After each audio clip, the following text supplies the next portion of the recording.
ஞானத்தை படைத்த தேவனின் தாயே உன் திருக்குடி வானில் பரப்புதம்மா. ஞானத்தை படைத்த தேவனின் தாயே உன் திருக்குடி வானில் பரப்புதம்மா. கோல விழாவில் கேப்பில் கூறி அசைந்தாடி மக்களை அழைக்குதம்மா. ஞானத்தை படைத்த தேவனின் தாயே உன் திருக்குடி வானில் பரப்புதம்மா.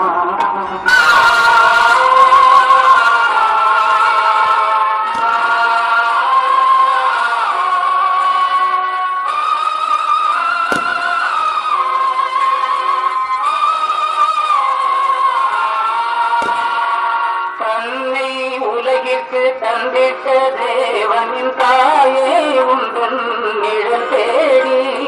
தன்னை உலகிற்கு தந்திட்ட தேவனின் தாயே உந்தன் நிழல் தேடி. அன்னையே ஆரோக்கியமாக